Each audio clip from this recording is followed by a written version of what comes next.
الحمد لله وكفى وسلام على عباده الذين اصطفى أما بعد أعوذ بالله من الشيطان الرجيم بسم الله الرحمن الرحيم قل هو الله أحد الله الصمد لم يلد ولم يولد ولم يكن له كفوا أحد وقال الله تبارك وتعالى هو الأول والآخر والظاهر والباطن وهو بكل شيء عليم وقال الله تبارك وتعالى ليس كمثله شيء وهو السميع البصير صدق الله العظيم اللهم صل على سيدنا محمد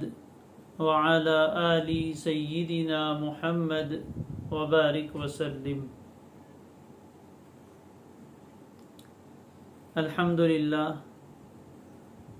بنیادی عقائد کورس کا آج تیسرا دن ہے اور ہم سبق میں اللہ کے فضل اور اس کی توفیق سے حاضر ہیں۔ سب سے پہلے ہم اپنی نیت کو صحیح کر لیں کہ ہم کیوں سبق میں حاضر ہوئے ہیں، ہمارا مقصد کیا ہے۔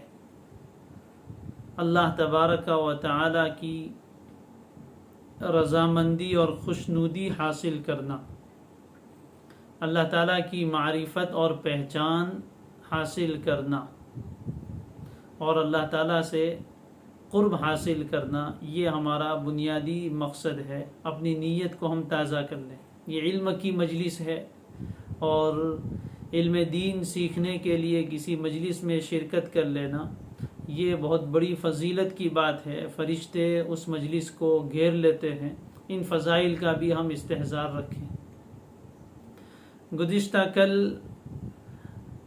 ہم نے ایمان باللہ یعنی اللہ تبارک و تعالی پر ایمان لانے سے متعلق بات شروع کی تھی اور یہ بات ذکر کی تھی کہ بنیادی طور پر اللہ پر ایمان لانے میں 4 باتوں پر ایمان لانا ہے۔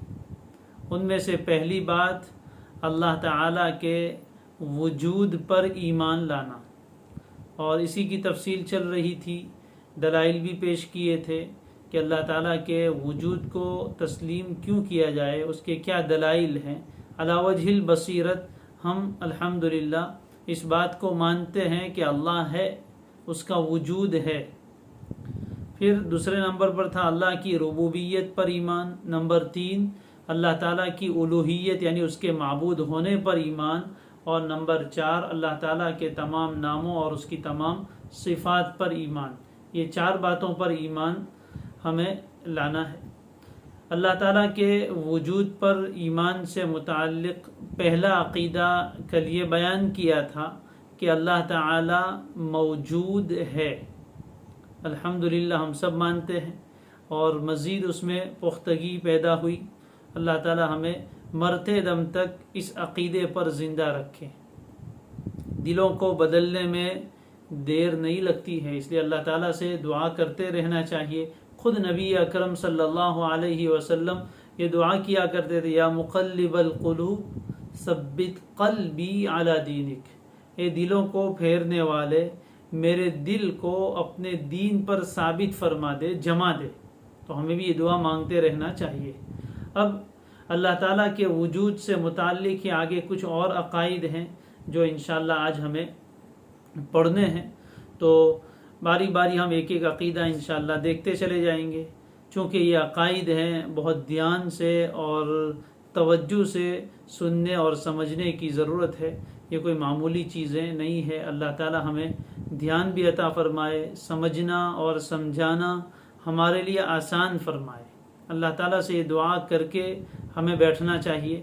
اللہ ہی آسان کرنے والے ہیں، وہ سمجھنا بھی آسان فرمائے اور سمجھانے والے کے لیے سمجھانا بھی آسان فرمائے، اور یہ باتیں صحیح طور پر ہمارے دل و دماغ میں اتر جائے۔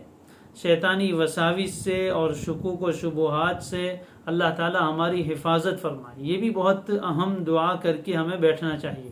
جب اس طرح کی دینی مجلسوں میں ہم بیٹھتے ہیں اور صحیح بات آتی ہے تو شیطان اس میں رکاوٹ ڈالنے کی کوشش کرتا ہے، وسوسے ڈالتا ہے اور اس کے خلاف برے خیالات ڈالتا ہے. تو اعوذ باللہ من الشیطان الرجیم پڑھ لینا چاہیے تاکہ شیطان اس میں کوئی وسوسہ نہ ڈالے، گندا خیال نہ ڈالے، برا خیال ڈال کر ہمیں شکوک و شبہات میں مبتلا کرنے سے ہماری حفاظت ہو جائے. اس لیے نبی اکرم صلی اللہ علیہ وسلم یہ دعا مانگتے تھے، اللہم انی اعوذ بک من الشک بعد الیقین. اے اللہ میں آپ کی پناہ میں آتا ہوں یقین کے بعد شک میں پڑنے سے. تو ہمیں بھی یہ دعا مانگنی چاہیے. لہذا ہم آج آگے دوسرے عقائد شروع کرتے ہیں.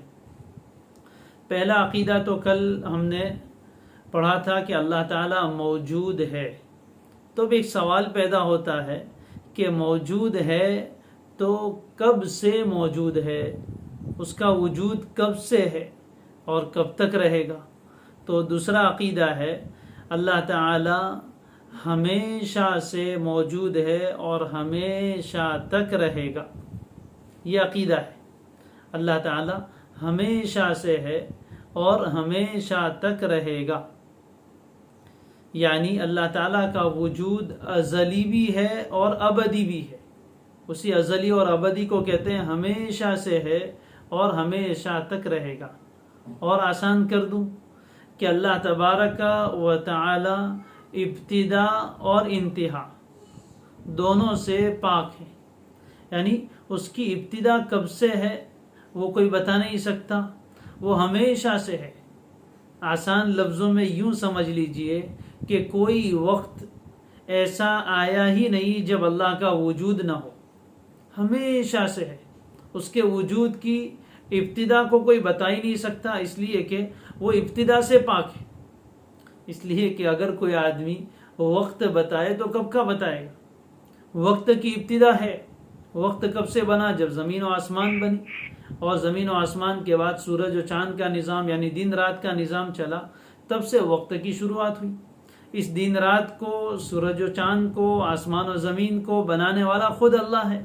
تو ظاہر ہے کہ بنانے والا تو پہلے ہوتا ہے اور جس چیز کو بنایا گیا وہ بعد میں ہے. لہذا اس کی ابتدا کو بیان نہیں کیا جا سکتا. وہ کب سے ہے آپ سوچتے سوچتے تھک جائیں، زندگیاں ختم ہو جائے، لیکن اللہ تبارک و تعالی کے وجود کی کوئی ابتدا نہیں. وہ ہمیشہ سے ہے. یعنی کوئی وقت، کوئی زمانہ، کوئی ایسا موقع تھا ہی نہیں جب اللہ دنیا میں نہ ہو. دنیا کے مطلب کائنات میں، دنیا بھی بعد میں بنی ہے. تو اللہ تعالی ہمیشہ سے ہے اور ہمیشہ تک رہے گا. دلیل قرآن مجید، هو الاول والآخر. اللہ تعالیٰ فرماتے ہیں کہ وہی الاول ہے. اللہ کا ناموں میں سے ایک مبارک نام الاول ہے. الاول کا معنی کیا؟ نبی اکرم صلی اللہ علیہ وسلم نے بیان فرمایا، اللہم انت الاول فلیس قبلک شیء. اللہ آپ الاول ہیں، آپ سے پہلے کچھ ہی نہیں. وانت الاخر فلیس بعدک شیء. اور آپ ہی الاخر ہے، آپ کے بعد کچھ نہیں. تو ابتدا سے بھی پاک اور انتہا سے بھی پاک. اب اسی میں اللہ تبارک و تعالی کا کمال ہے. دنیا میں جتنی مخلوقات ہیں ان سب کی ایک برتھ ڈیٹ ہے، یعنی اس کی پیدائش کا ایک دن ہے کہ کب سے پیدا ہو. کوئی 20 سال پہلے، کوئی 50 سال پہلے، کوئی 1000 سال پہلے، کوئی 2000 سال پہلے، کوئی مخلوق 5000 سال پہلے، کوئی مخلوق 10,000، کوئی 50,000 سال پہلے ہو سکتا ہے. ہر مخلوق کی ایک ابتدا ہے، لیکن اللہ عز و جل ابتدا سے پاک ہے. اس لیے کہ اگر اس کی ابتدا مانی جائے تو اس کا مطلب یہ ہے کہ اس سے پہلے وہ نہیں تھا، اور نہ ہونا بہت بڑا عیب ہے، اور اللہ تعالی ہر عیب سے پاک ہے. ہماری جو برتھ ڈیٹ ہے اس سے پہلے ہم دنیا میں نہیں تھے، تو یہ نہ ہونا یہ بہت بڑا عیب ہے معبود کے لیے. لہذا ہم نے اللہ کو معبود مانا تو وہ ابتدا سے پاک ہے، اس کی ابتدا ہے ہی نہیں. دوسرا ہے کہ اگر اس کی ابتدا مانی جائے تو پھر کیسے ہوئی ابتدا؟ تو ابتدا لانے والا کوئی ہوگا تو ظاہر ہے کہ وہ اس سے اوپر جائے گا، اور اللہ سے اوپر کوئی نہیں ہے.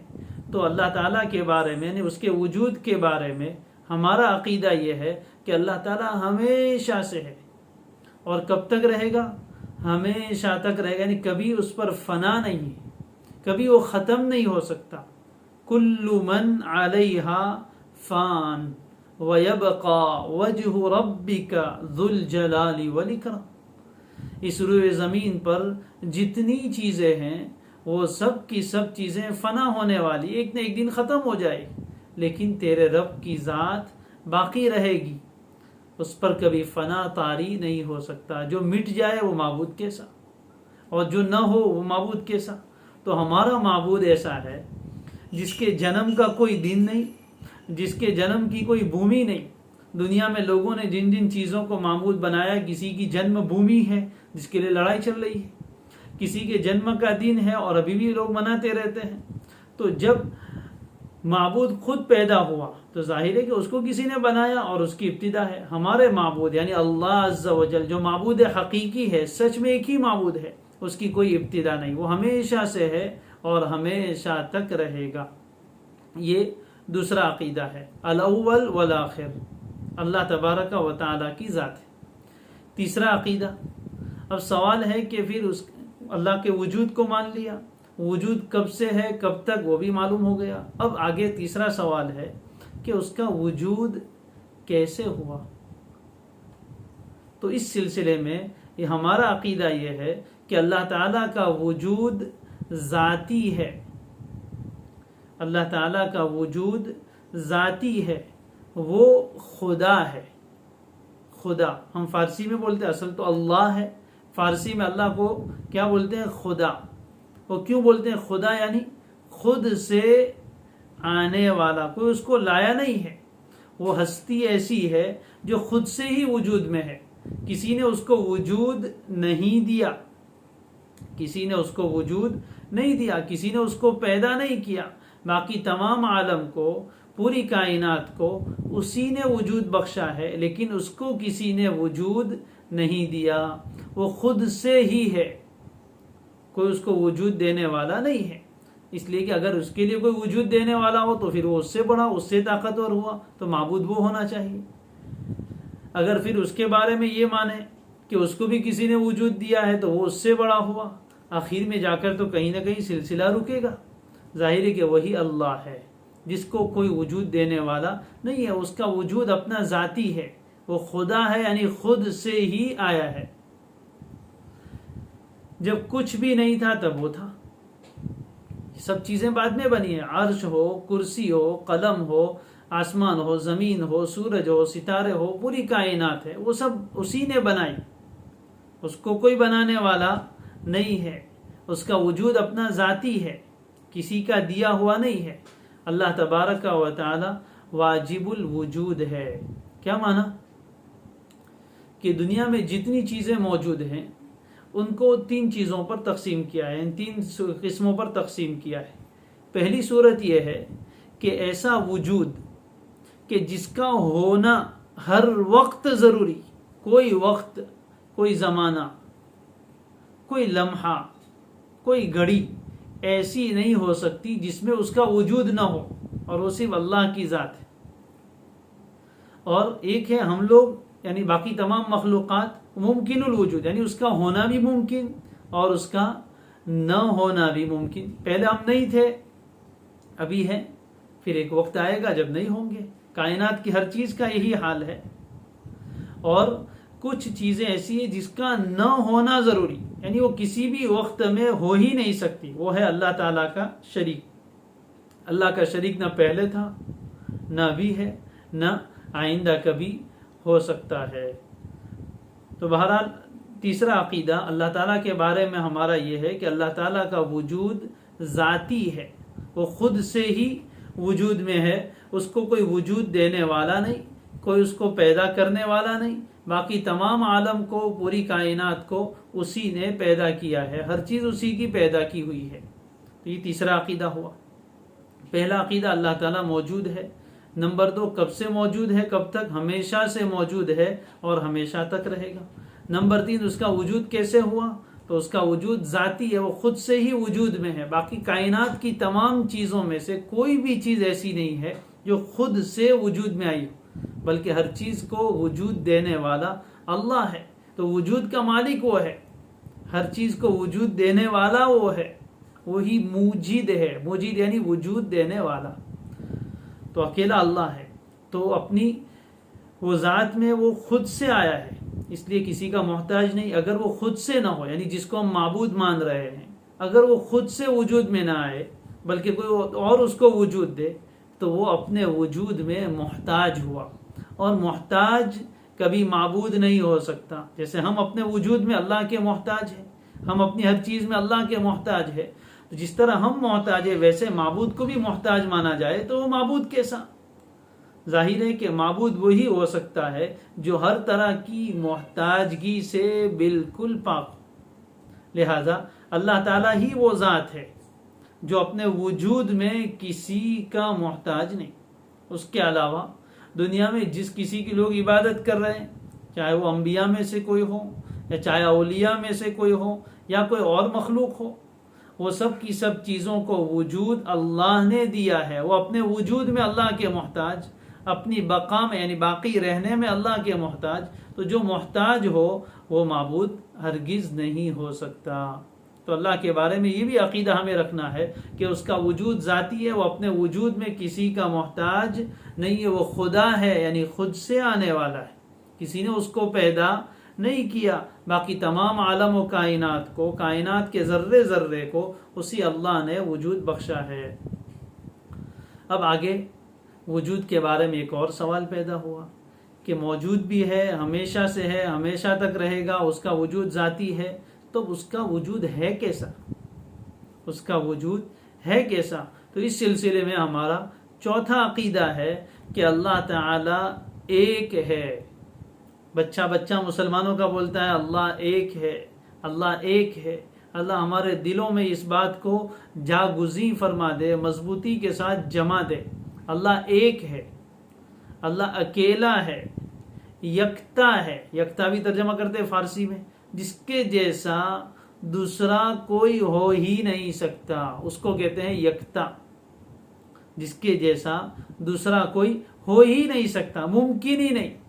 اللہ تعالیٰ کے جیسا کوئی ہو یہ ناممکن ہے، ایسا ہو ہی نہیں سکتا۔ اس کی ذات میں بھی کوئی شریک نہیں۔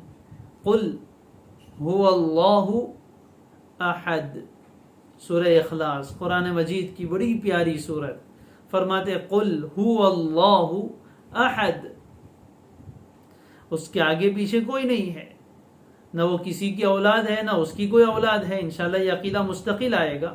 هو اللہ، وہ اللہ کیسا ہے؟ احد ہے، ایک ہے، ہر اعتبار سے ایک، اپنی ذات میں بھی ایک، اس میں کوئی دوسرا شریک نہیں ہے، ذات میں بھی ایک، اپنی صفات میں بھی اکیلا، ذات میں بھی اکیلا۔ وہ کچھ چیزوں سے مل کر نہیں بنا ہے، چند چیزوں کے مجموعے کا نام نہیں ہے۔ اللہ تعالیٰ کی ذات ایک ہے ہر اعتبار سے، ذات میں بھی ایک، صفات میں بھی ایک، معبود ہونے میں بھی ایک، ہر چیز میں وہ ایک۔ اس کے جیسا کوئی اور ہے ہی نہیں اور کوئی اور ہو نہیں سکتا، اس کا کوئی شریک نہیں۔ قل هو اللہ احد۔ اب دنیا میں بہت سے لوگ ایسے عقائد مانتے ہیں، جیسے عیسائیوں کا ایک فرقہ اور ان کی ایک جماعت ہے، کرسچین لوگوں کی، نصارہ کی، جن کے بارے میں قرآن مجید نے یہ عقیدہ بیان کیا کہ وہ یہ مانتے ہیں، ان کی مانیتا یہ ہے ان اللہ ثالث ثلاثہ، اللہ تین میں کا تیسرا ہے۔ عیسائیت کی حقیقت انشاءاللہ آگے موقع آئے گا تو ہم تھوڑی ذکر کریں گے، اس لیے کہ وقت کا بہت بڑا فتنہ ہے۔ تو ان کے یہاں یہ تصور ہے the God is three، خدا تین ہے، اور تین کو پھر وہ ایک مانتے ہیں، اللہ کو بھی مانتے ہیں، حضرت عیسیٰ علیہ السلام کو بھی مانتے ہیں خدائی میں شریک، اور ان کے ساتھ ساتھ تیسرے پر کبھی حضرت جبریل امین کو مانتے ہیں، کبھی حضرت مریم کو مانتے ہیں، اور تین کے مجموعے کو پھر وہ ایک کہتے ہیں۔ یہ آج تک کسی نے گتھی سلجھائی نہیں کہ تین تو تین ہوتے، تین ایک کیسے بنا، لیکن ان کے یہاں یہ عقیدہ ہے، اور اس سلسلے میں کچھ پوچھنا یہ بہت بڑا جرم عظیم ہے۔ تو اللہ تعالیٰ تین نہیں ہے، وہ ایک ہے، وہ تین سے مل کر ایک نہیں بنا ہے۔ اسی طرح جو مجوسی لوگ یعنی پارسی لوگ ہیں، ان کا عقیدہ یہ ہے کہ خدا دو ہے، ایک خیر کا پیدا کرنے والا، ایک شر کا پیدا کرنے والا۔ ایک کا نام وہ یزدان رکھتے ہیں جو خیر کو پیدا کرنے والا ہے، اور دوسرے کا نام وہ اہرمن رکھتے ہیں جو شر اور برائی کو پیدا کرنا۔ ایسا بھی نہیں ہے، اللہ صرف ایک ہے۔ نمبر 3، ہندوؤں کا عقیدہ یہاں تو 33 کروڑ دیوتا ہے اور وہ ان کے اتنے بھگوان مانتے ہیں۔ ظاہر ہے کہ یہ بالکل باطل عقیدہ ہے، غلط عقیدہ ہے۔ اللہ صرف ایک ہے، اس کے جیسا کوئی نہیں، معبود بھی وہ اکیلا، اور اس کی ذات جیسی کسی کی ذات بھی نہیں ہو سکتی۔ یہ چوتھا عقیدہ ہوا۔ اس کے بعد 5واں عقیدہ ہے، اور وہ بہت اہم ہے، بہت دھیان سے اس کو سمجھنے کی کوشش کریں۔ 5واں عقیدہ ہمارا یہ ہے کہ اللہ تعالیٰ کی ذات کی حقیقت، اس کا وجود مان لیا، لیکن وجود کیسا ہے، اس کی ذات کی حقیقت اور باریکی کوئی نہیں جان سکتا۔ اس کو نشانیوں اور صفتوں سے پہچانا جا سکتا ہے۔ اللہ تعالیٰ کی ذات کی حقیقت اور اس کی باریکی، اس کو کوئی نہیں جان سکتا۔ اس کو اس کی صفتوں سے، اس کے کمالات سے اور اس کی نشانیوں سے جو دنیا میں پھیلائی ہے پہچانا جا سکتا ہے۔ اس کی معرفت اور اس کی پہچان کا صرف یہی ایک راستہ ہے، اس کی ذات کی حقیقت کوئی نہیں پہچان سکتا۔ اس بات کو اچھی طرح اپنے دل و دماغ میں بٹھا لیجیے۔ انسان کی سوچ اور اس کی سمجھ بہت زیادہ محدود ہے۔ انسان کوئی نمونہ دیکھ کر چیز سمجھتا ہے۔ انسان کا حال یہ ہے کہ اس کو کوئی مجہول اور نامعلوم چیز، جس کو کبھی دیکھا نہیں، اس کو سمجھانا ہے تو اس کو کیسے سمجھائیں گے؟ جو چیز اس کے علم میں ہے ان میں سے کوئی چیز جو اس کے جیسی ہو وہ دکھائیں گے۔ تم کو یہ معلوم ہے، مثال کے طور پر کسی آدمی نے مٹھاس کسے کہتے، یعنی کسی آدمی نے آم کھایا ہی نہیں، دنیا کے کیسے ایسے ملک میں رہتا تھا، تھوڑی دیر کے لیے سمجھ لو کہ کسی آدمی نے آم کھایا ہی نہیں۔ اب اس کے سامنے آپ آم کا تعارف کروا رہے کہ آم بہت میٹھا ہوتا ہے، کیسا میٹھا ہوتا ہے؟ تو اب کیسا میٹھا ہوتا ہے تو مٹھاس کو آپ کیسے سمجھائیں گے؟ وہ کوئی ایسی چیز نہیں ہے کہ اس کو آپ دکھا سکے۔ تو آپ اس کو کہیں گے آپ نے شکر کھائی ہے؟ کہاں شکر کھائی ہے۔ تو شکر کیسی ہوتی ہے؟ میٹھی ہوتی ہے۔ جیسے شکر میٹھی ہوتی ہے ویسے ہی آم بھی میٹھا ہے۔ لیکن بتاؤ کہ شکر اور آم کی مٹھاس یکساں ہے کہ الگ الگ ہے؟ ظاہر ہے دونوں الگ ہے، لیکن اس کو قریب کرنے کی کوشش کی جاتی۔ تو انسان جب کسی چیز کو نہیں جانتا ہے تو اس کو سمجھانے کے لیے کوئی ایسی چیز کا سہارا لینا پڑتا ہے جو اس کے مشابہ ہو۔ ٹھیک ہے، اتنی بات سمجھ میں آئی۔ اب آتے ہیں اللہ کی طرف۔ اللہ عز و جل کو انسان نہیں پہچانتا، اس کی ذات کی حقیقت کیا ہے وہ نہیں جانتا۔ اب اس کو سمجھنے کے لیے کوئی ایسی چیز اگر ہو، بالفرض مان لو تھوڑی دیر کے لیے، تو اس کے ذریعے سے ہم سمجھ سکتے ہیں، لیکن ایسی کوئی چیز ہے ہی نہیں۔ لیسا کمثلہ شیء، اس کے جیسی کوئی چیز ہے ہی نہیں۔ جب اس کے جیسی کوئی چیز ہمارے علم میں نہیں ہے تو ہم اس کو کیسے سمجھ سکتے ہیں؟ لہذا پورے طور پر کما حقہ اللہ کی ذات کو تو کوئی نہیں سمجھ سکتا۔ لہذا اس بات کو اپنے دماغ میں رکھیں کہ اللہ تعالیٰ کے بارے میں جو باتیں بیان کی جائے اس کو ہم پورے طور پر سمجھ لے، یہ ممکن نہیں ہے۔ اس لیے وہاں ہمیں اپنی عقل کے ہتھیار ڈال دینے پڑیں گے اور یہ کہنا پڑے گا اللہ نے جیسا بیان کیا ویسا ہم جانتے، وہ جیسا ہے۔ اسی لیے ایمان مجمل میں کیا کہا تھا؟ آمنت باللہ کما ہوا، میں ایمان لایا اللہ پر، کما ہوا، ایسے ہی جیسا کہ وہ ہے۔ اب کیسا ہے یہ دنیا کا کوئی انسان، دنیا کی کوئی مخلوق نہیں جانتی۔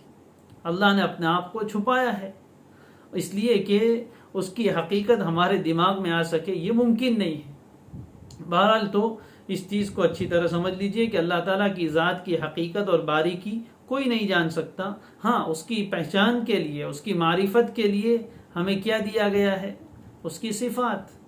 انشاءاللہ اس کی صفات کا بیان آگے آئے گا کہ اللہ علیم ہے، علم والے ہیں، سمیع ہے، سننے والے ہیں، بصیر ہے، دیکھنے والے ہیں، قدیر ہیں، قدرت والے ہیں، خالق ہیں، پیدا کرنے والے ہیں، اس کے کیا کیا کمالات ہیں اس کو قرآن و حدیث میں بیان کیا گیا ہے. تو جتنا بیان کیا گیا ہے اتنا ہی ہم سمجھ سکتے ہیں. اس سے آگے بڑھ کر ہم اپنی طرف سے اللہ کے بارے میں کوئی چیز نہ سوچ سکتے ہیں، نہ سمجھ سکتے ہیں، نہ بول سکتے ہیں. اس لیے اس بات کو اپنے دل میں اچھی طرح بٹھا لیں. اس کے بعد کا عقیدہ ہے 7واں عقیدہ کہ اللہ تعالی جسم سے، مکان سے، مکان یعنی جگہ، اور جہت سمجھتے دشا، کسی بھی جانب، جہت سے بہت پاک ہے. جسم سے بھی پاک، جگہ سے بھی پاک، زمان یعنی وقت سے بھی پاک، اور جہت یعنی جانب، دشا، اس سے بھی پاک. پاک ہونے کا کیا مطلب؟ کہ اللہ کے لیے ہم جسم نہیں مانتے، اس لیے کہ جسم ایسی چیز ہے جو پہلے نہیں ہوتی پھر بنتی ہے، تو جسم اس کا نہیں ہے. ہاں، قرآن و حدیث میں جہاں کہیں اللہ کے لیے کچھ الفاظ استعمال کیے گئے جیسے اللہ کا ہاتھ، تو اس سلسلے میں ہم یوں کہیں گے کہ اس کا معنی کیا ہے. ترجمہ تو ہم جانتے ہیں کہ ید کا معنی ہاتھ، لیکن اللہ کے لیے ید کا لفظ بولا گیا تو اس سے کیا مراد ہے وہ ہم نہیں جانتے. اس سلسلے میں خاموشی اختیار کرنے کا ہمیں حکم دیا گیا ہے قرآن مجید میں بھی، اور نبی اکرم صلی اللہ علیہ وآلہ وسلم نے بھی یہی حکم دیا ہے. لہذا اتنی بات ہم مانیں گے عقیدے میں کہ اللہ تعالیٰ جسم سے پاک ہے، جگہ سے بھی پاک، یعنی کسی جگہ میں وہ سما جائے ایسا بھی نہیں ہو سکتا، اس لیے کہ وہ جسم کو بھی پیدا کرنے والا، جگہ کو بھی پیدا کرنے والا. جگہ محدود ہے اور اللہ کی ذات لامحدود. زمان یعنی وقت سے بھی پاک، اس لیے کہ وقت کو پیدا کرنے والا وہ ہے، تو وہ اپنی مخلوق میں کیسا ہے، لہذا وقت سے بھی پاک. جہت یعنی کوئی جانب، کوئی دشا، اس سے بھی وہ پاک ہے. کسی خاص جانب میں اس کے بارے میں یہ نہیں کہہ سکتے کہ اللہ یہاں ہے، یہاں ہے. کسی خاص جگہ کے بارے میں نہیں کہہ سکتے. جسم سے پاک ہے، جگہ سے پاک ہے، زمان یعنی وقت سے پاک ہے، اور جہت سے بھی پاک ہے. جہت یعنی جانب، اس سے بھی وہ پاک ہے. اسی طرح ایک اور عقیدہ ہمارا یہ بھی ہے اللہ کے بارے میں کہ اللہ تبارک و تعالی کسی کے اندر اتر آئے، جس کو کہتے ہیں حلول کرنا. یہ عقیدہ بھی ہمارا نہیں ہے. وہ کسی میں اترتا نہیں اور کوئی اس میں نہیں اترتا، جیسے بہت سے مذہب والوں کا عقیدہ ہے. عیسائیوں کا عقیدہ ہے کہ اللہ تعالیٰ حضرت عیسیٰ کے اندر اتر آئے، تو یہ عقیدہ بھی صحیح نہیں. تو اللہ تعالیٰ کسی کے اندر اترتا نہیں ہے، اور نہ اس کا کوئی اوتار ہے. ہمارے یہاں ہندی میں بولتے اوتار، بھگوان کا اوتار ہے. اللہ تعالیٰ کسی کے اوتار میں بھی نہیں آتا. اوتار میں آنے کا مطلب کیا؟ کہ لوگوں کی اصلاح کے لیے، لوگوں کے بھلائی کے لیے، لوگوں کو صحیح راستہ دکھانے کے لیے. نعوذ باللہ اللہ تعالیٰ کسی انسان کے یا کسی اور مخلوق کے جسم میں اتر آئے اور پھر وہ سب کو ہدایت کا راستہ دکھائے، تو یہ بھی عقیدہ صحیح نہیں. نہ اوتار ہے، نہ وہ کسی کے اندر اترتا ہے، نہ حلول کرتا ہے، نہ اترتا ہے. یہ عقیدہ تھا سامری کا حضرت موسیٰ علیہ السلام کے زمانے، کہ اس نے یہ کہا تھا کہ یہ جو بچھڑا بنایا تھا اس نے، اور اس میں اس نے یہ عقیدہ بنایا کہ نعوذ باللہ خدا کی روح اس بچھڑے میں اتر آئی. یہ اور اچھوت کا عقیدہ بھی وہیں سے آیا ہے. اور علماء فرماتے ہیں کہ ہمارے ہاں جو ہندو لوگ ہیں وہ سامری ہی کی نسل سے ہیں اور اسی کے عقیدے کو ماننے والے ہیں. چنانچہ انہوں نے بھی گائے کو اپنا معبود بنایا، حالانکہ گائے اور بیل بیوقوفی کا کنایا ہے. کوئی آدمی بیوقوف ہو تو اس کو بارے میں کہتے بیل جیسا ہے، تو انہوں نے اپنا معبود بنایا. تو کس کو؟ ایسے بیل کو جو بیوقوفی میں، یعنی گائے اور بیل کو جو بیوقوفی میں مشہور ہے، اس کو اپنا معبود بنایا. اور علماء نے تو یہاں تک لکھا ہے کہ یہ تو سامری سے بھی آگے بڑھ گئے. سامری پیشاب تو کم از کم نہیں پیتا تھا، یہ تو اس کا پیشاب بھی پیتے، گویا بیوقوفی میں اپنے معبود سے بھی آگے بڑھ گئے. بہرحال اللہ تعالیٰ نے ہمیں صحیح عقیدہ دیا ہے کہ نہ وہ کسی میں اترتا ہے، نہ اس کا کوئی اوتار ہے. اللہ تبارک و تعالیٰ صرف ایک ہے، اور وہ اس کے جیسا کوئی نہیں ہے. وہ ہر طرح کی مشابہت سے پاک ہے، جسم سے پاک ہے، جگہ سے پاک ہے، وقت سے پاک ہے، جہت سے پاک ہے.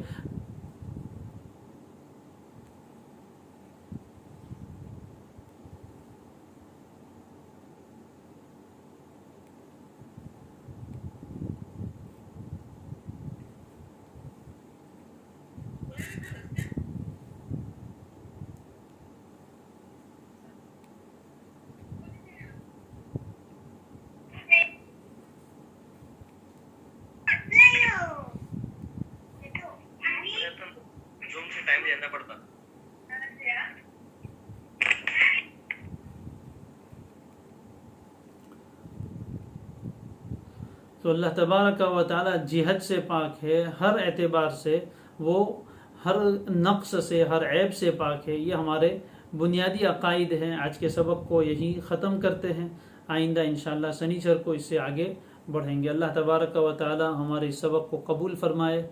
سبحان اللہ و بحمدہ، سبحانک اللہم و بحمدک، نشہد ان لا الہ الا انت ونستغفرک ونتوب الیک۔